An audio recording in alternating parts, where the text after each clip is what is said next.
This is George Dionne with Metal Express Radio, and I'm here with Anders L.A. Rönnblom of Social Disorder. Did I pronounce your name right? Correct. 100%. Awesome. If I knew absolutely nothing about Social Disorder, this project, how would you describe the music to me?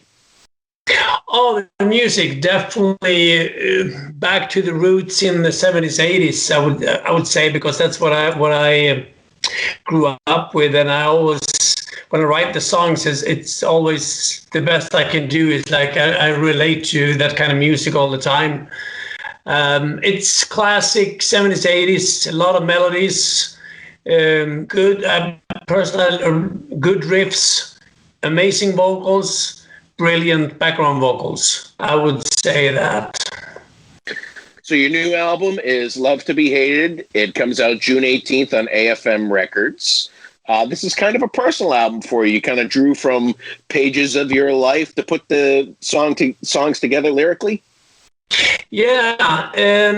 When I started to write on my own, instead of with Killer Bee or with ex-Romance projects, those bands, I slowly slided in on doing the lyrics by myself because I found melodies that was really suitable, that really caught the feel to the songs. And it was never an initial plan that it would be in a certain genre or where it actually ended up, because everything just came out on itself, like the title track. When I remember that song particularly because that riff on that song, it sounded very aggressive, and the chorus just came to my head right away. I love to be hated, and I go like, oh yeah. And then things just moved on with the songs, and like Windy Road is that spooky intro and things like that. But it's all about finding yourself. Just put yourself back together, and it's very personal, yes. So each song has the feeling that relates to the lyrics. It's all fits together. Is this an album that you put together recently, or is this a collection of songs that you've kind of been carrying for a while? Because you've been a member with Killer Bee for a long time. Yeah, no. These are new songs, actually. I started to just feel things out in late 2018, and then into 2019. And I started to, this idea came up. The songs came together real fast, though. And the idea to how to put it together, I just remember how I was just thinking, if I want to do this, because everything felt so right with the songs, the lyrics, the melodies, everything. And I was just thinking, how shall I put this together? Because I want to make this very special. Okay. Oh, yeah, I just went through my phone book and I got in touch with Tracy, and initially Paul Chapman, Tonka Chapman was supposed to be involved in this as well, but unfortunately passed away. And that's how it all started to spin. And I recorded the songs. I got the original songs here on my iPhone. I just put them on the table. I downloaded a click track. I put my headphones on. I count myself in, and I recorded just the rhythm guitars. And I did the same thing when I listened to the guitars, and I had a click, and I laid down the bass. I sent it to Stockholm, my friend, added the drums on everything, and that's how I got that's a pre-production, and then I just added new tracks on top of it. So. I don't want to say thanks to, but due to the Corona situation, this thing were possible to put together. Absolutely, and I think that the musicians that you have involved probably wouldn't have been available if there wasn't a lockdown and there wasn't live touring. You have Tracy Guns and Rudy Sarzo, Jeff Duncan, Dave Stone, Snowy White, Sean Duncan and Leif Elin. I mean, yeah, great musicians overall. And like you said, they're from your phone book, right? Yeah, and that was the thing. And I was totally blown away when Tracy sent the first track, and I listened to it. I was like, holy shit, because the thing is that he grasped the songs the way I heard them in my head, and he has spiced them up big time. And then when Leif said, I know a singer, and I go like, okay, who? Thomas, he's from our town. I said, haven't you heard about him? I said, nope. And you must have. I said, nope. But everyone heard about him because, he's been singing on these tribute nights. Yeah, but I was into the vodka during that period of time, so I never heard him. And Leif said, send him a song. He will knock it up like that. So I called him up, and he's very, very humble, super, super humble, nice guy. He knew who I was, and so he understood that there was something going on. So I sent him the song Dreaming, and he sent it back. And I couldn't believe what I heard. I honestly couldn't believe what I heard when he sent the song back. And then just sent him another track, and he asked me, how much can I change on it? I said, I don't want you to change anything, but I want you to make the song yours. Because I sent them guide vocals. Either I sang the guide vocals, or I asked Brian from Killer Bee to do the guide vocals.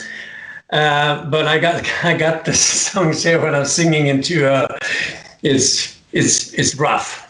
But anyway, so then things just started to work out, and he started to do all the background vocals, and song after song came together, and Rude added the bass tracks on it, and Snowy Show did some drum tracks, and Jeff Duncan did guitars, and things just, it's a giant worldwide music puzzle that just fell into place. How did you get your deal with AFM Records?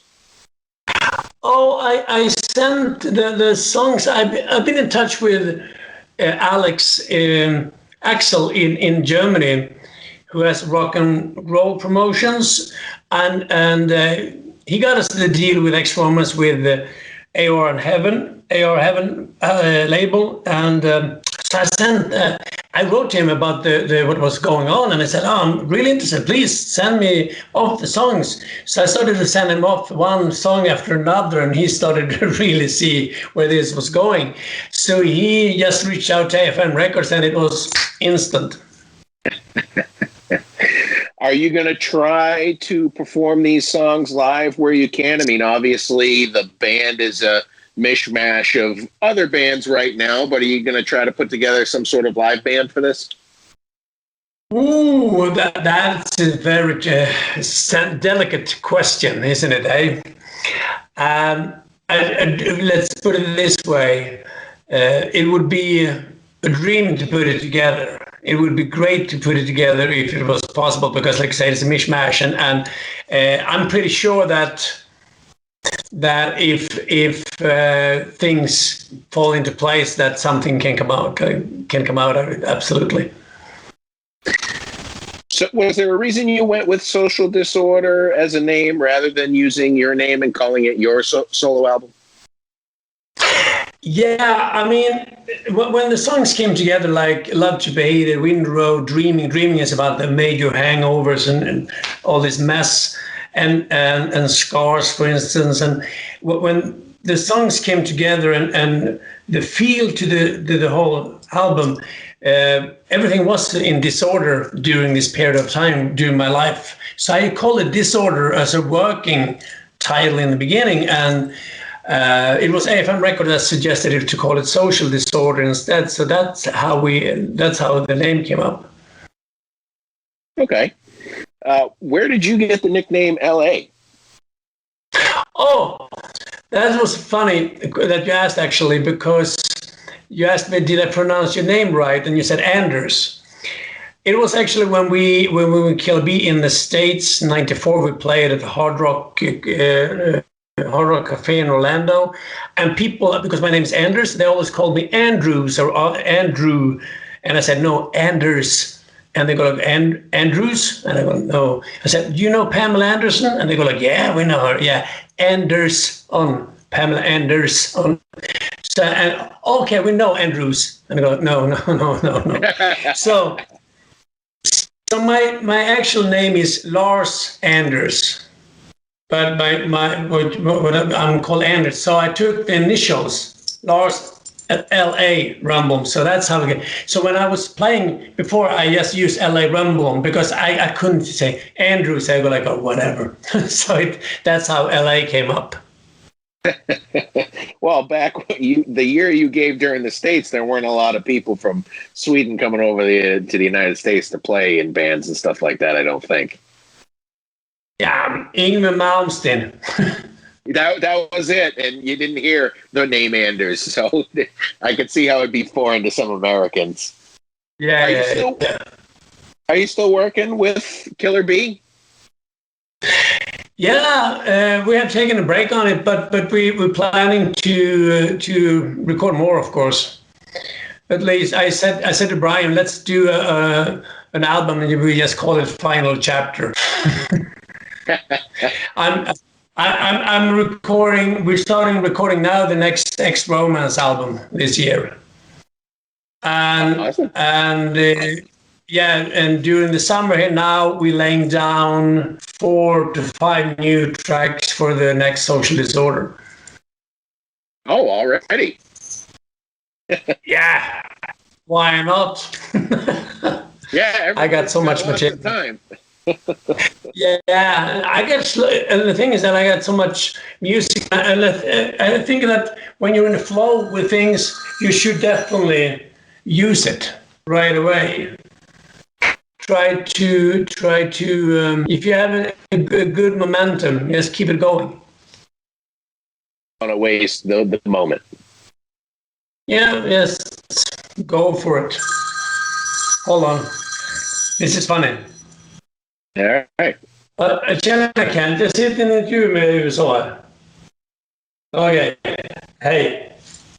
That was Ken Tilley from Perfect Plan. No kidding. I actually love that band. Some great music coming out of Perfect Plan. Yeah, it is. It's really good. It seems like all the Swedish-based bands seem to know each other. I mean, is it really that small, that tight of a community? Well, actually, there is, and like I said, Perfect Plan is we're from the same town. Yeah, same home. And me, Leif, and Mats from Perfect Plan, we played together in a band called Desert Rain, and then we played together in Killer Bee. And Fredrik from Perfect Plan as well. But then, I mean, yeah, especially in southern Sweden, and all the musicians, everybody knows everybody, or somebody knows somebody that knows somebody. It's very tight. It's very tight. It is. That's good. Do you have any other projects going on besides Ex-Romance and Killer Bee and Social Disorder? Isn't that enough? Not for some guys. Tracy Guns has like 17 things going on right now. Yeah, actually, I released 2 years ago. I released like a Swedish pop thing in Swedish, as acoustic guitars and like really laid back pop music. I'm going to record one of those albums as well, but that's only for the Scandinavian market. Yeah. So yeah, and I we did some things floating around, but there's nothing that I can share at the moment. But these are the main things now. I'm just trying to focus. I always say that, okay, this is it, no more of this, and this is another year, and I go like, okay, let's go. And so.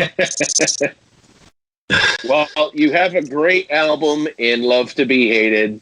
At first, I kind of brushed it off, and then I got back to it, and I was like, I couldn't believe how good it was. It speaks to kind of the music I grew up with, 70s, 80s, stuff like that. You got the keyboards going on, like Old Rainbow and stuff like that. The lyrics are great, very personal. I think you got a good album here. Thank you very much. And I really like that what you said, that basically in the beginning you brushed it off, but you gave it a second chance. There's many people that listen to it says it's an album that grows. The more you listen to it, the more you get into the songs. And I think that's a very, very good sign. I usually always said that when I listen to an album, is that if it takes some time for me to start to enjoy it, and I know it's an album that I will listen to many years from now. So I hope there will be the same thing for you, George, that you will keep listening to it in the future. Absolutely. What were you going to say? Yeah, so do you have any favorite songs? I definitely like Windy Road. I definitely like The Love to Be Hated, but I liked Dreaming and Down on My Knees and Wings of Serenity. I mean, I'm not really like a favorite song guy. I'm an album guy. You know, awesome. If it doesn't all mesh, yeah, I'm not a singles guy. I like albums. It's got to kind of all come together. Good. Thank you. I really appreciate that. That's all I got for you today. I appreciate you taking the time. I know you're a busy man. I appreciate you for having me, and I hope to talk to you soon.